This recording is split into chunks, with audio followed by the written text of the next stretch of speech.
बच्चे 10th के बाद या 12th के बाद उनको क्या करना चाहिए, सही गाइडेंस नहीं मिल पाता है और अलग अलग फील्ड में चले जाते हैं। तो ब्लॉग क्या वीडियोस आया है, तो गवर्नमेंट की तरफ से इस तरह का कोई प्लान नहीं होता है कि उनके पर्सनालिटी डेवलपमेंट, करियर काउंसलिंग से रिलेटेड कुछ प्रोग्राम कराया जाए ताकि वो सही डायरेक्शन में जाएँ। जो स्टूडेंट है अपने इलाके के, आप लोग की तरफ से सर क्या सहयोग रहता है उनका? स्टूडेंट को हम लोग तो कोई ऐसा ये नहीं है सहयोग, जो प्रशासन हम लोग थाना के में ऐसे कहीं किसी को तंग तबाह नहीं करते हैं। स्टूडेंट कहीं गाड़ी घोड़ा से जा रहा है तो उसको देख के बात को समझ के छोड़ देते हैं। अच्छे बच्चे को कोई ऐसा ही हम लोग टॉर्चर वगैरह सब कुछ नहीं करते हैं। सबसे पहले तो अपने ऊपर भरोसा रखना पड़ेगा, कॉन्फिडेंस लाना पड़ेगा अपने ऊपर कि हम कर सकते हैं। घबराना नहीं पड़ेगा, भीड़ बहुत ज़्यादा है, भीड़ से घबराना नहीं है। और दूसरी चीज़ है कि आपको समझना पड़ेगा कि जो परीक्षा हमको देना है वो परीक्षा क्या है, कैसे है, और उसके लिए अभी से तैयारी करनी पड़ जाएगी।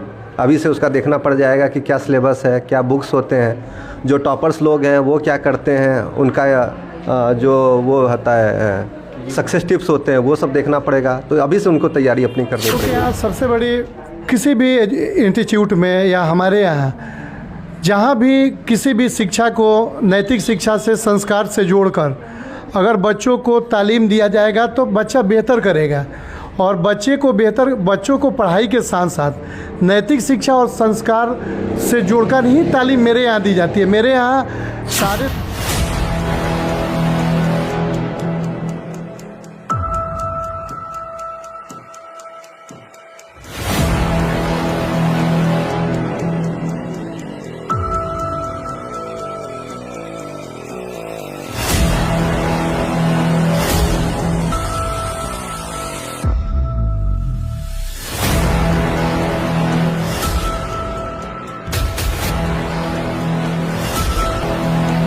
से लाने के लिए बच्चों को किस तरह से पढ़ाई करनी चाहिए?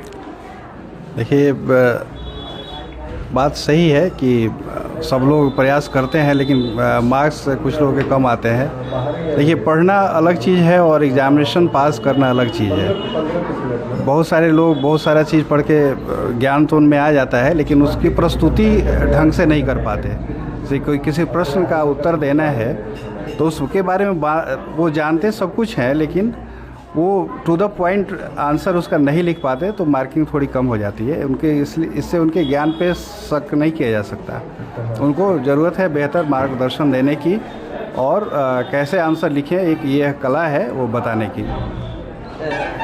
बच्चे 10th के बाद या 12th के बाद उनको क्या करना चाहिए, सही गाइडेंस नहीं मिल पाता है और अलग अलग फील्ड में चले जाते हैं।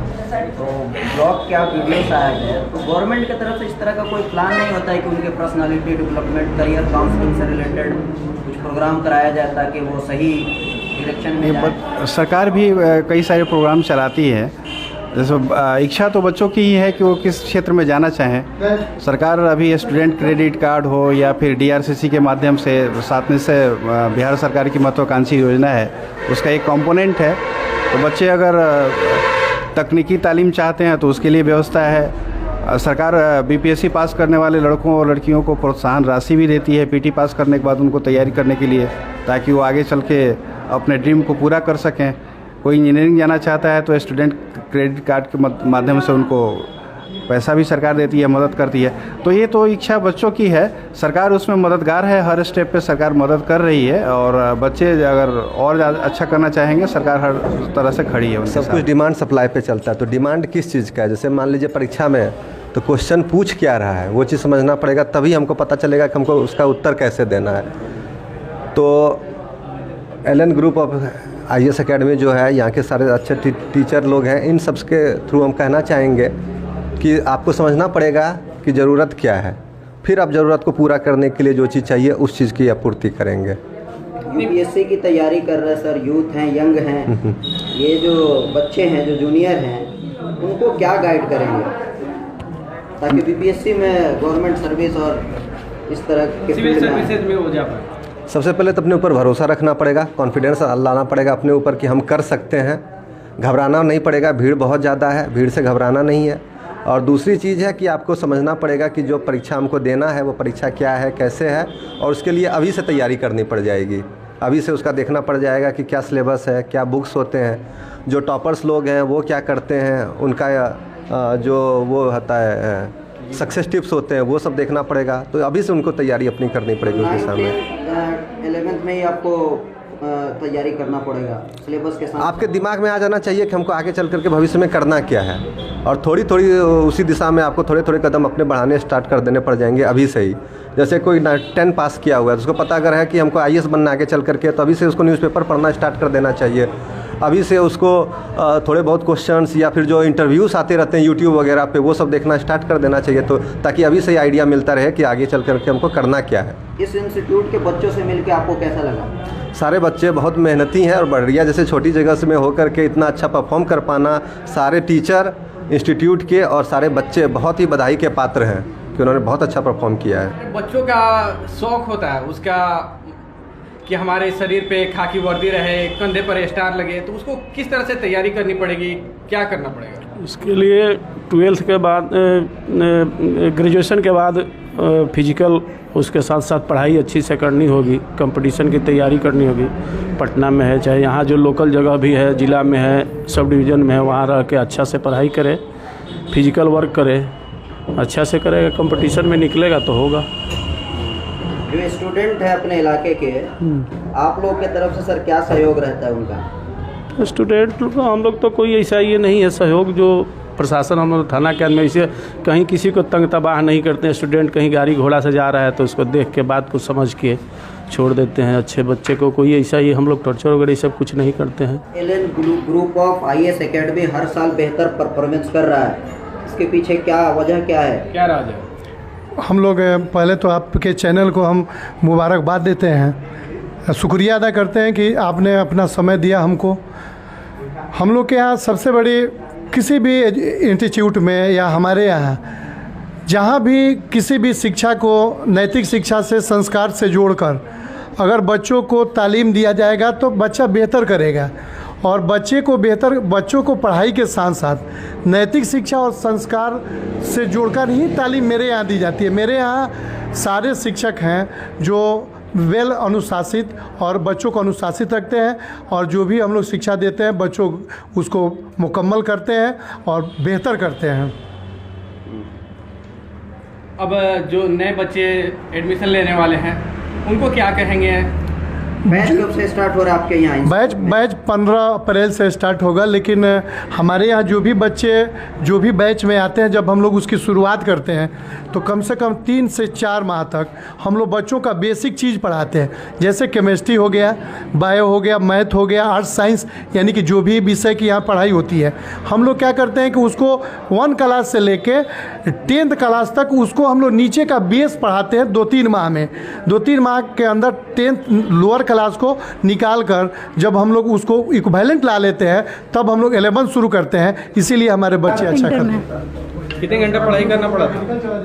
यहाँ पे मतलब क्लास में कोचिंग में 3-4 घंटे पढ़ी होता था और घर पे 8 घंटे पढ़ते थे। कौन कौन सा सब्जेक्ट था जिसमें बहुत ज़्यादा समस्या आ रही थी? और मेरा जियोग्राफी। फिर वो कैसे संभाला गया? कितना मार्क्स उसमें आया? मेरा आया है 77 आया है। जो सोशल साइंस के आप टॉपर हो इस कोचिंग के? सोशल साइंस के टॉपर हो आप? आर्ट्स के हाँ टॉपर हो। हाँ। क्या कहेंगे यहाँ का जो मैनेजमेंट है, यहाँ के जो टीचर हैं, कितने कोऑपरेटिव हैं?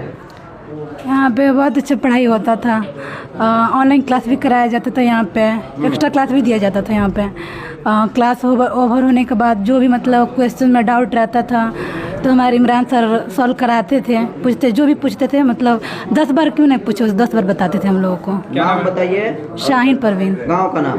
पड़ा मठिया। ठीक, छोटा सा परिचय दो, नाम बताओ। मेरा नाम सहरोज है। गांव का नाम? गांव का नाम कुड़ियापुर है। 10th के टॉपर हो आप? हाँ, अच्छा लग रहा है। अच्छा लग रहा है। क्या करना है इन फ्यूचर आपको? NDA की तैयारी करनी है और देश का रक्षा करना है। अच्छे मार्क्स आए हैं तो अब भविष्य में करना क्या है? भविष्य में हमको PhD करना है एग्रीकल्चर से। एग्रीकल्चर क्यों चुनना पड़ा? क्योंकि एग्रीकल्चर में बहुत सारे स्ट्रीम्स है और बच्चे बिल्कुल अनजान हैं, उससे अननोन है, इसकी वजह से मतलब उसमें बहुत सारे ये स्ट्रीम पड़ा है जिसकी वजह से एग्रीकल्चर लिया।